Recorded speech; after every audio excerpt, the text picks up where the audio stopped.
நீங்கள் பார்த்து கொண்டிருப்பது உங்கள் ரேமா டிவி. இது சத்தியத்திற்கு சாட்சி. ஆண்டவரும் அருமை இரட்சகருமான இயேசு கிறிஸ்துவின் நாமத்தினாலே உங்கள் யாவருக்கும் என்னுடைய அன்பின் வாழ்த்துக்கள். பிரியமானவர்களே, உன் தேவனை சந்திக்கும்படி ஆயத்தப்படு என்கிற தலைப்பின் கீழ் தொடர்ந்து செய்திகளை நம்ம தியானித்து வருகிறோம். ஆண்டவரை சந்திப்பதுதான் ஒவ்வொரு மனிதனுடைய படைப்பின் நோக்கம். படைக்கப்பட்ட நீங்களும் நானும் ஒரு முறை இந்த உலகத்திலே பிறந்து விட்டோம். ஒரு முறை இந்த வாழ்வை முடித்து தேவனுடைய ராஜ்யத்திற்கு செல்ல போகிறோம். அப்படி ஆண்டவருடைய ராஜ்யத்தை செல்ல நாம் அவரை சந்திக்க ஆயத்தப்பட வேண்டுமானால் நமக்குள்ளே போதுமான அளவு அல்லது பூரணமான ஆயத்தம் நமக்கு தேவை. இந்த ஆயத்தத்திலே முதல் ஆயத்தம் நமக்குள்ளே நடைபெற வேண்டிய ஆயத்தம். அந்த ஆயத்தத்தினுடைய முதல் படி ரட்சிப்பின் அனுபவத்தை எல்லாரும் பெற்றுக்கொள்ள வேண்டும். அது எல்லாருக்கும் தேவை. இன்னாருக்குத்தான் தேவை, இன்னாருக்கு தேவையில்லை, அப்படி இல்லை. ரட்சிப்பின் அனுபவம் என்பது எல்லாருக்கும் தேவை. சரி, இந்த ரட்சிப்பின் அனுபவத்தை பெற்றுக்கொண்ட பலருக்கு சந்தேகம் வருகிறது, நான் உண்மையிலே ரட்சிக்கப்பட்டிருக்கிறேன்னா? பலர் நம்மிடத்தில் கேட்கிற கேள்வியில் எதுவும் ஒன்று. அப்படின்னா ரட்சிக்கப்பட்டவனுடைய அடையாளம் என்ன? ரட்சிக்கப்பட்டவர்கள் எப்படி இருப்பார்கள்?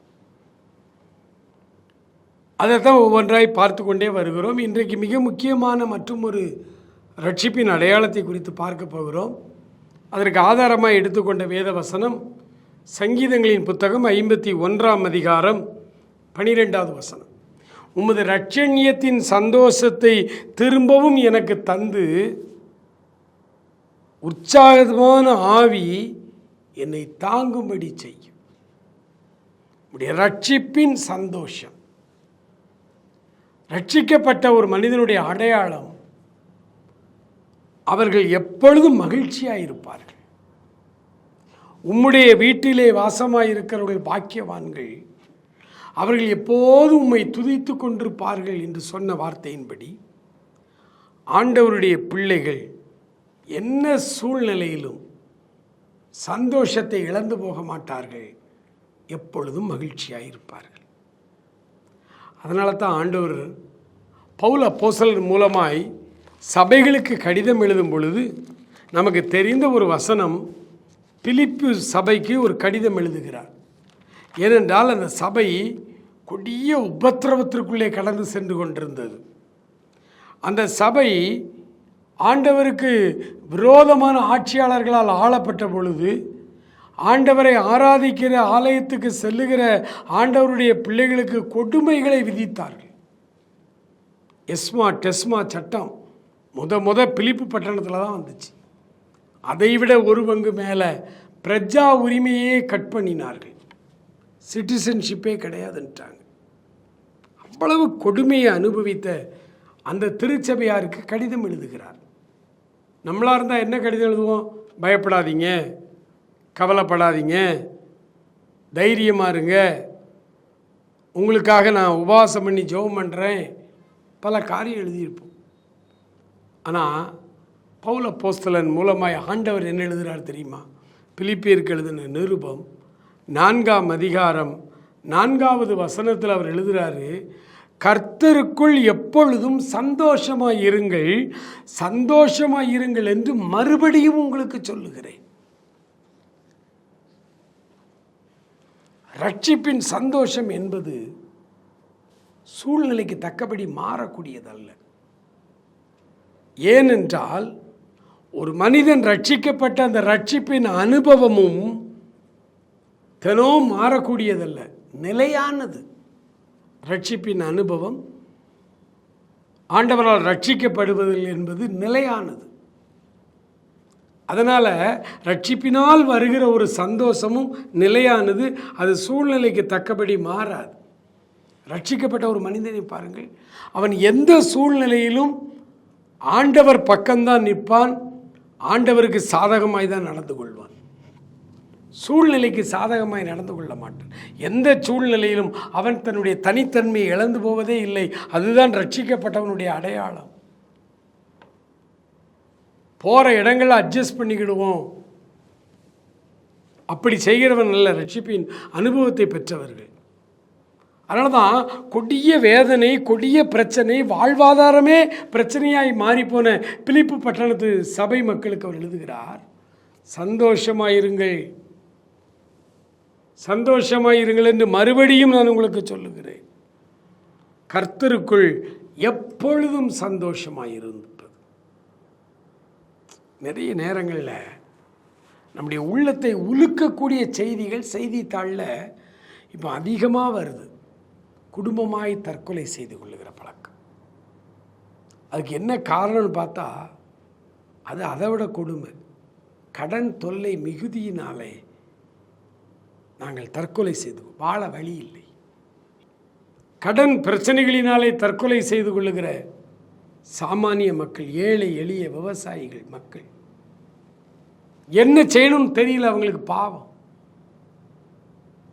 காரணம், அவர்கள் இன்னும் ரட்சிக்கப்படவில்லை. யாரெல்லாம் ரட்சிப்பின் அனுபவத்தை பெறலையோ அவங்க தாங்க தற்கொலை செய்து கொண்டு சாவாங்க.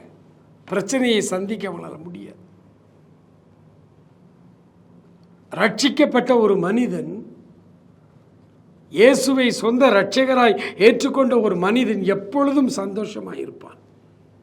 எவ்வளவு கடன் பிரச்சனை இருந்தாலும். இயேசுநாதரை ஏற்றுக்கொண்ட உடனே என்ன, ஃபாரின்லேருந்து மூடையா பணத்தையா கொண்டு வந்து கொட்டுறாங்க. இப்படி வேற சில சொல்லிக்கிட்டு இருக்கான். கிறிஸ்தவத்துக்கு மாறிட்டா நிறைய ரூபா, அப்படி எது இருந்தால் சொல்லுங்கங்க. நிறைய ஊழியக்காரர்கள் வீட்டு வாடகை கூட கட்ட முடியாமல் கஷ்டப்பட்டுக்கிட்டு இருக்கிறாங்க. வட இந்தியாவில் 300 பேர் கூடி வருகிற ஒரு ஆலயம். அந்த ஆலயத்து மக்களுக்கு ஒரு ரெஸ்ட் ரூம் கிடையாது, டாய்லெட் ஃபெசிலிட்டி இல்லை. இம்மீடியட்டாக அவர்களுக்கு 1 லட்சம் ரூபா வேணும், டாய்லெட் கட்டி கொடுக்கணும். என்னப்போ இயேசு கிறிஸ்துவை ஏற்றுக்கொண்ட உடனே வெளிநாட்டிலேருந்து பணமாக கொடுக்குறாங்க. அதனால தான் எல்லாரும் இயேசுநாதர்கிட்ட போகிறாங்க. யார் சொன்னது?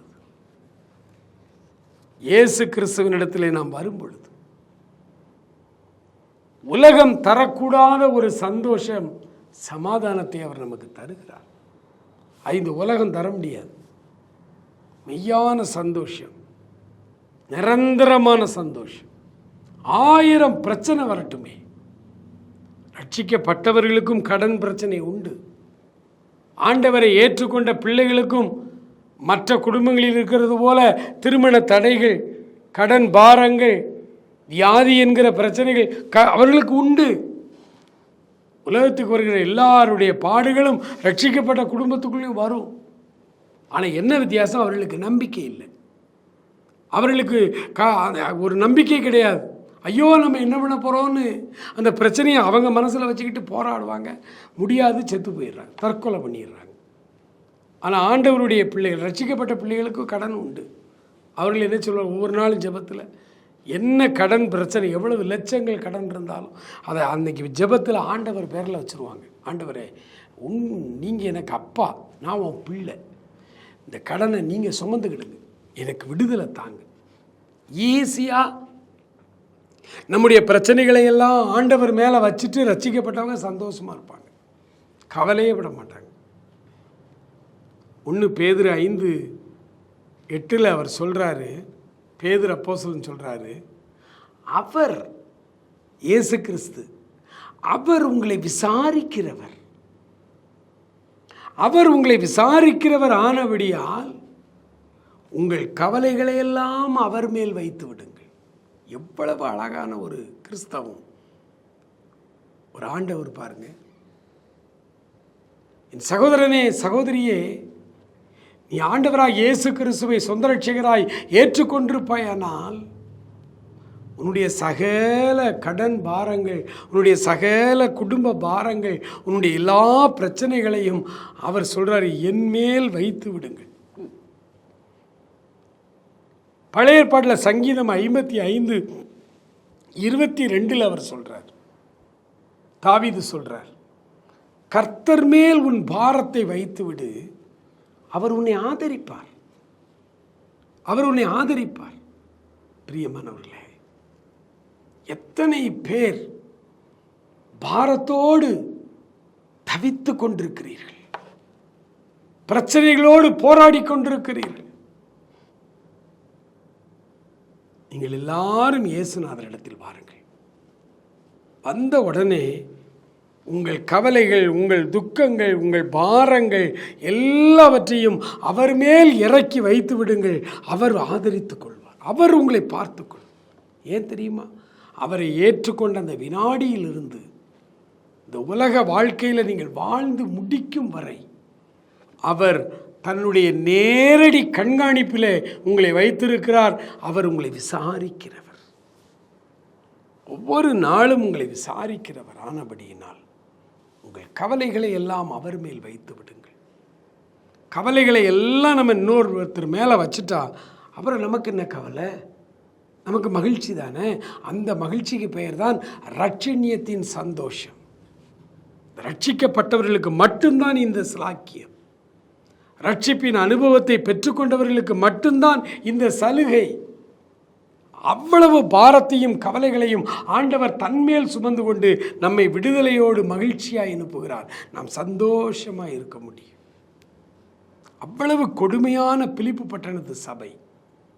அவர் எழுதினார், கர்த்தருக்குள் எப்பொழுதும் சந்தோஷமாயிருங்கள், சந்தோஷமாயிருங்கள் என்று மறுபடியும் சொல்லுகிறேன். கடன் பாரத்தினால குடும்பமாய் தற்கொலை பண்ணுகிற அந்த குடும்பத்தை குறித்து பைபிள் என்ன சொல்ல தெரியுமா? ஏழைகளின் வறுமை அவர்களை கலங்க பண்ணும். நம்ம நாட்டில் நிறைய பணக்காரங்க கடனாளியாக இருக்காங்க. கோடி கணக்கில் கடன் வச்சிருக்கிற கோடீஸ்வரர்கள் இந்தியாவில் நிறைய இருக்காங்க. அவங்க எல்லாருமே கடனில் தான் இருக்காங்க. ஆனால் அந்த கடன் அவங்கள கலங்க பண்ணலை. ஆனால் ஏழைகளின் வறுமை அவர்களை கலங்க பண்ணும். அந்த கலக்கத்திலிருந்து நம்ம விடுதலை ஆகணும்னா சாமானிய மக்களாகிய நீங்களும் நானும் இயேசு கிறிஸ்துவை சொந்த இரட்சகராய் ஏற்றுக்கொண்டே ஆக வேண்டும். அவரை எப்பொழுது நீங்கள் அவரை இரட்சகராய், அப்பாவாய், குலசாமியாய் அவரை ஏற்றுக்கொள்ளுகிறீர்களோ அந்த வினாடியிலிருந்து அவர் தன்னுடைய நேரடி பார்வையிலே உங்களை வைத்துக் கொள்ளுகிறார். உங்கள் தேவைகளை எல்லாம் அவர் அறிந்திருக்கிறார். உங்கள் தலையில் உள்ள எல்லா முடியையும் கூட அவர் எண்ணி வைத்திருக்கிறார். அதாவது நம்மளை பற்றி நமக்கு தெரியாத விஷயங்களை எல்லாம் அவர் பார்த்து வைத்திருக்கிறார். அவருக்கு எல்லாம் தெரியும். அவர் பார்வைக்கு மறைவானது ஒன்றுமில்லை. அவர் எல்லாவற்றையும் தன்னுடைய கணக்கிலே வைத்திருக்கிறார். ஆகவே நீங்களும் நானும் கவலைப்பட தேவையில்லை. உலக மக்கள் அனைவராலும் போற்றப்படுகிற மலை பிரசங்கம். மகாத்மா காந்தி கூட பைபிளில் மத்தேயு படித்து இந்த மலை பிரசங்கத்தினால் ஈர்க்கப்பட்ட ஒரு தலைவர்னு கேட்டால் அது காந்தி. ஆனால் அவர் கிறிஸ்தவராய் மாறலை, ஆண்டவர்கிட்ட வரல. அவர் சரியாய் ஆண்டவரை புரிந்து கொள்ளலை. ஆனால் அவர் சொல்கிறாரு, மலை பிரசங்கத்தினால தான் நான் ஒத்துழையாமை இயக்கம், இந்த இந்தியாவுக்கு சுதந்திரம் வாங்கி தருகிற அந்த சத்தியாகிரகம், அந்த போராட்டத்தை நான் மலை பிரசங்கத்திலிருந்து தான் கற்றுக்கொண்டேன்னு சொல்கிறார். மலை பிரசங்கத்தில் ஆண்டவர் என்ன சொல்கிறார் தெரியுமா? முதல்ல கவலைப்படாதிருங்கள், கவலைப்படாதிருங்கள்.